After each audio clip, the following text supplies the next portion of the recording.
The prelude to our story begins with an injured girl walking in the woods. She sees someone's silhouette standing in the distance. It makes her walk in fear, to hide behind a tree. Unfortunately, hiding like that doesn't help her because a man soon puts a covering over her head and violently brings her down. Another one knocks her out with a shotgun. The poor girl wakes up restrained elsewhere. She pleads not to be harmed by whoever is there. A strange woman tells her not to be afraid in another language. She possesses intimidating utensils on her work table. She says that only the evil book can undo the evil it has done. Flipping through its pages, the woman shows us how evil it is. A man soon removes the covering on the girl's head. She's surprised to see it's her father. She wants to know why he's doing this to her. Other people stand there too, one of whom is deformed. The dad says they are there to help, but the girl doesn't understand. Then the strange woman urges him to do something, because it is the only way. This prompts the man to apologize, as he spills gasoline on his daughter. While he tries to light a match, the girl tells him she will rip out his soul. She repeats it in a demonic voice when the match ignites a flame on the floor. Suddenly, it becomes obvious who the evil is in this room. They all watch her burn. To finish the deal, the father fires a shotgun at his possessed daughter after saying he loves her. The scene changes drastically to a car riding along a road. Eventually, it arrives at a shabby cabin in the woods. The first person we see come out of the car is David. A girl named Olivia, who arrived before him, greets him there. David's car companion is his girlfriend, Natalie. Olivia tells Natalie that she's a nurse. The fourth person there is Eric, a high school teacher. According to him, David kept them waiting there all morning. He also says a girl is waiting for him in the back. Soon, we get to see who that girl is. David sees her sitting on a car. She is Mia, his younger sister, telling him she is surprised he came. He brought a dog with him, who she calls Grandpa. David wants her to know that the dog missed her a lot. He gives her a necklace which he says is made from a buckthorn tree. It's apparently to make her will stronger. He doesn't believe in things like that, yet since she does, he hopes it will work. Mia wants him to promise her he will stay there until the end, so he is forced to do exactly that. After this, all five of them stand near a well as Mia spills some into it. She promises never to touch it again. Then the moment finally arrives for the group to enter the cabin, which is a few notches removed from being exquisite. David tries to open the lock on the door, only to discover the part it's supposed to hold is broken. He opens the door and finds a crowbar on the floor. It makes him realize someone broke in. Mia walks inside to instantly complain about the smell. She also says their mom would have hated seeing the cabin like this. From this, we learn the cabin has been theirs for probably a long time. She walks into a room where she looks at a photo containing her mother. David walks in, making Mia ask if he remembers the lullaby their mom used to sing to them. Her brother replies that she shouldn't try to remember sad things. He also says he wanted to be there for their mom at the hospital, but he got his new job at that time. Mia's opinion is that he was lucky not to see her in her final days. Later, David engages in some repair work. Olivia comes to share some interesting news with him, that they all tried something like this last summer. They made the same promise of staying clean. Eric adds she lasted for a mere 8 hours before she quit. This makes Olivia say that when Mia breaks, they won't let her leave. She thinks his sister won't survive another overdose. That word grabs David's attention. He didn't know Mia went through an overdose. Eric says it was worse. Mia legally lost her life.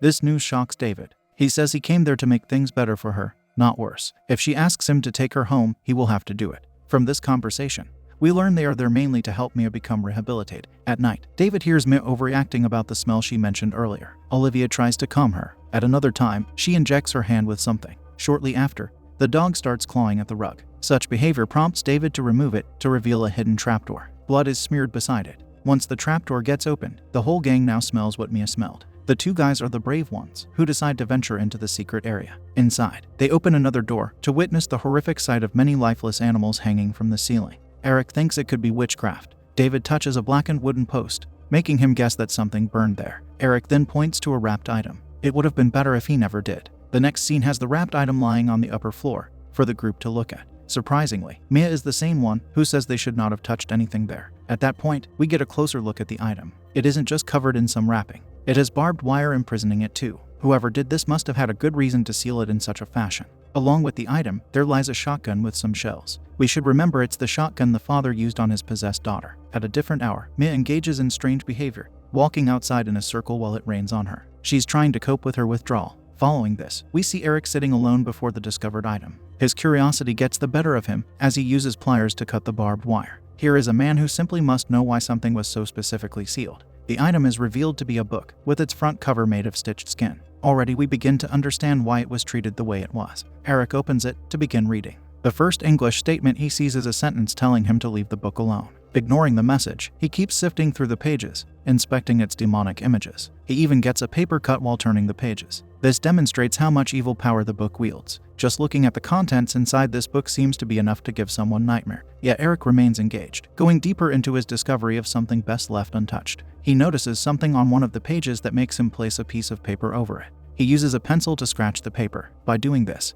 he reveals a hidden word, Kunda. Once he utters it, we see something running in the woods from our point of view. It keeps revealing more words using the same method. Upon finishing, the thing seems to run at Mia. It causes her to vomit. She pleads to God that he give her a break. The poor girl observes someone standing at a distance. It forces her to come back to the cabin and tell the girls she is leaving. Olivia tells her they're not taking her back, even after Mia says she's losing her mind.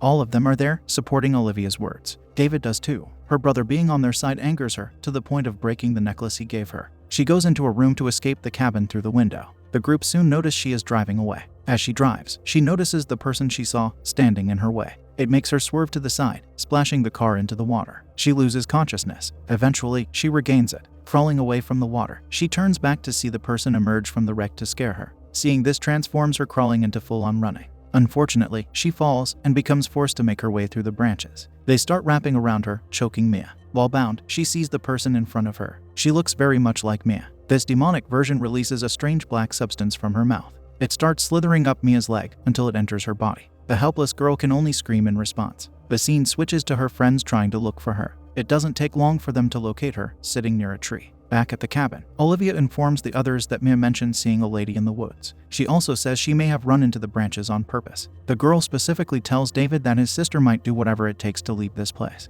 David then visits Mia. In fear, she whispers that he has to get her out because something is in the woods. She also suspects it's there with them in the cabin. We know she is correct, due to seeing the substance enter her. He just tells her it's all in her head. When he leaves, she sees the demonic version of herself in the mirror. After this, we see Eric researching the evil book. He has several notes written down. Olivia is there to tell him he should be downstairs helping his friend. We are introduced to a conflict between them because Eric says he doesn't know who she's talking about. The reason why he offers such a reply is that David hasn't cared about them for a long time, according to him. In the meantime, David cleans up the lifeless animals in the secret room. He's lucky to get the dirtiest job. He sees some blood outside, which makes him call out to Grandpa. He soon finds the dog in a hole and has to pull it out from another hole in the shed. The poor animal is covered in blood. There is a bloody hammer lying nearby, which makes him get an image of his sister doing it. It causes him to return to the cabin, where he knocks on the door to the washroom. Mia is taking a shower there, standing absent-mindedly. She purposefully makes hot water come out. It even burns the heater. It's good that David breaks through the door in time to save Mia,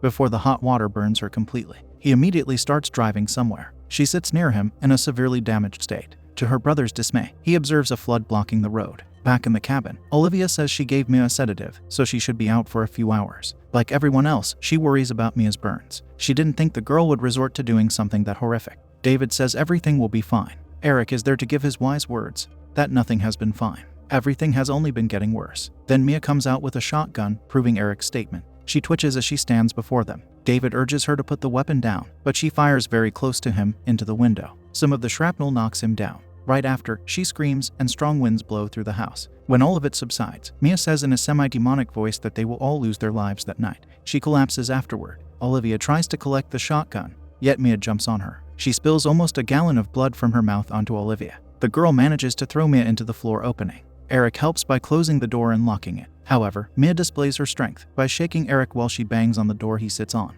David tells Olivia to inject her with more sedative. At that moment, Eric offers more wise words by saying a tranquilizer won't do anything. Mia isn't experiencing a panic attack, he says. He believes it has something to do with the witchcraft they observed. As Olivia is getting the sedative in the washroom, the mirror shows her a wicked version of herself before shattering. Due to this, she becomes consumed by fear. She notices a door moving in the adjacent room, making her walk toward it. Suddenly, she stops walking. It's like an invisible force prevents her from moving forward. She now twitches, just like Mia. Eric goes looking for her. He cautiously enters the washroom to find her in the corner. Olivia looks at him, with part of her jaw missing. Confusion mixed with fear forces Eric to back away. Unluckily, he trips to fall on the toilet, where still is the door closing on him, disallowing his escape. A possessed Olivia comes at him to stab him with a shard. She then repeatedly stabs him with the syringe she was supposed to give to Mia. Somehow, the man survives all of her attempts to bring him down and retaliates by slamming her several times with a part of the toilet. His attack brings about her demise. Later, David tends to the severely wounded Eric.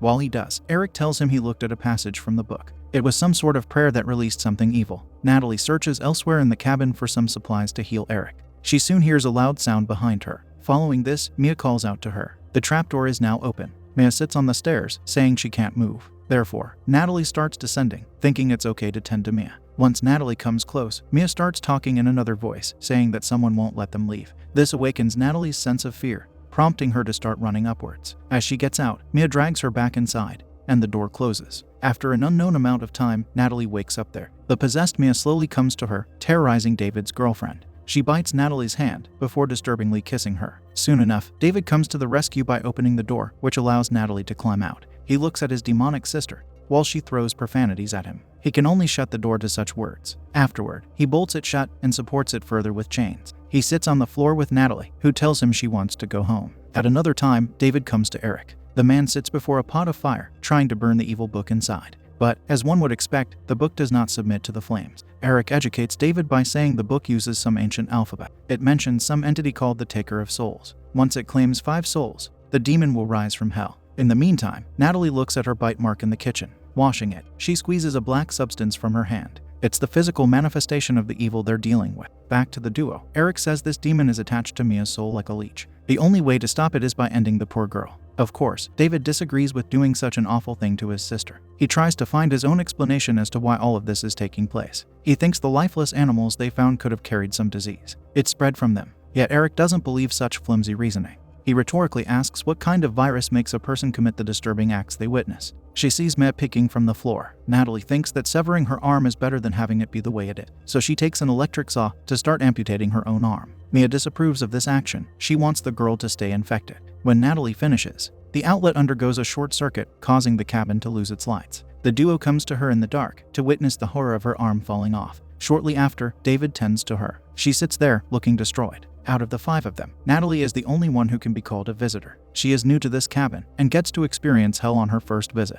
Eric says the book states 3 different ways to purify the possessed. One of them is by burying the person. The second is body dismemberment. The third way is by fire, just like how the dad purified his daughter in the beginning. David wants to know if ending his sister will give her peace. Eric isn't certain about that. All he's certain about is that whatever is inside her is the cause of all this chaos. At that moment, David thinks Mia might need a doctor. He says this because his mom lost her life in a mental hospital. She was crazy. He always feared he and Mia could end up like her. Hearing such a response, Eric senses cowardice from David. He thinks David knows what has to be done, but he's too scared to do it. Therefore, Eric decides to be the one who will burn the house, knowing David will run away. Eric seems to get a response, but not from David. A possessed Natalie comes to them with a nail gun, which she uses to shoot them. She also has nails in herself. It forces David to jump on Natalie. As both of them remove nails from themselves, Eric urges David to take the shotgun before her. However, Natalie is no longer on the floor. David crawls to the weapon, seeing Natalie in the TV's reflection. She strikes him with the crowbar. Eric saves him, like David saved Eric, by using the nail gun to shoot the possessed girl. Unfortunately, he runs out of nails, prompting her to strike him instead. She delivers some damaging blows. As she attempts to bring him down, David blows her second arm off with the shotgun. With no more ways to attack now, Natalie turns to David, talking normally to him. She comes to him in pain, wanting to be cared for. It seems like the helpless lady meets her demise, lying near him. It makes Eric laugh for some reason, maybe because the demon didn't win. Following this, David takes Eric outside to sit him beside the car. He tells Eric he will do what needs to be done. We see him pouring gasoline on the floors of the cabin. Taking out a lighter, he tells Mia he loves her. The lullaby he hears Mia sing prevents him from dropping the match. Since their mother sang it to them, it gets to him emotionally. He then sees lightning strike a tree, which sets it ablaze. It gives him an idea to get some materials set up. After that, he starts digging a hole near the burning tree. Once he's finished, he opens the trapdoor to start descending. Making his way through the darkness, he hears whispers. We observe that he walks with a syringe. Suddenly, Mia surprises him with attacks. She uses her unnatural strength to throw him against the walls. Such pain is succeeded by her trying to drown him. Good luck momentarily arrives, in the form of Mia getting slammed by something. David emerges to see that it was Eric, using the crowbar. This allows David to use the syringe on his sister. He soon comes to Eric, the man who is drawing closer to his end because of his wounds. Afterward, David puts a plastic covering over Mia's head. He also puts a red dress on her. The girl gets placed in the hole he dug. As he covers her with dirt, she wakes up to start talking. She expresses fear, along with a desire for help. David doesn't want to fall for this trap, saying she's not his sister, while accelerating his digging. But the demon is smart, venturing further into David's vulnerability. It makes Mia say that he hates her because he left her alone with their sick mom. She was just a kid. He pleads for her to stop talking about it. Yet the demon keeps talking, telling him his mom waits for him in hell. That gives David the incentive to finish the job of burying Mia alive. Upon his completion, he falls on the dirt to apologize to her. A few seconds later, the tree stops burning. Not long later, he starts digging out the dirt he just covered up. He takes Mia out to apply a customized defibrillator on her. It doesn't bring her back to life. However, she looks normal again. At least she is at peace. With grief, he covers his sister and starts walking away. A miracle takes place because he hears her call his name. David turns around to see her standing there. All he can do at this moment is hug her. She thanks him for not leaving her. One final thing he must do is collect his car keys before they can put this massacre behind them. So he goes back inside to collect them. A photo of the four of them together takes his attention. He should have left fast with the keys because a possessed Eric stabs him from behind. Mia soon finds him in his injured state. Doing the good thing for her, he gives her the keys and places her outside the cabin. She screams for him not to do this. The man commits the ultimate sacrifice as he uses the shotgun to fire away at the gas tank, which results in the cabin being consumed by flames. Mia can only watch in despair as it burns. She finds the necklace her brother gave her lying on the ground. She cries while holding it. Suddenly, it starts raining blood. An arm comes out from the earth to grab the last survivor. There is no end to the horror they have unleashed. Mia manages to break free from it to run to the car. The demon breaks through the window, where it grabs her leg. Its touch burns. Since there's no refuge in the car, Mia crawls into the hole where the dog was found. The demon, though, is behind her, calling her name. She crawls into the shed from the hole in the floor and collects a chainsaw. The demon breaks through to attack her, forcing the girl to back away into a narrow space. Using a machete to cut through the wall, the demon manages to injure our heroine. Thankfully, the injuries are nowhere near life-threatening. Mia uses her adrenaline-fueled strength to break through the wall and attain her exit. She hides under the vehicle while the demon comes out. This is the moment when she activates the chainsaw to give the demon a surprise severed leg. In response, it uses one arm to flip the car over. Mia almost escapes, but her hand gets caught. She observes the terrifying sight of the demon crawling toward her, while telling Mia she will lose her life there. This prompts Mia to detach her arm from her trapped hand. She uses the chainsaw to unleash her fury in an ultimate attack against the evil that has plagued them all. The destructive device cuts the demon in half. With that, the being sinks back into the earth. Having attained her victory, Mia places the necklace on herself and starts walking away. Yet the evil book is still there, unsealed. Anyone could come by to unleash the chaos all over again.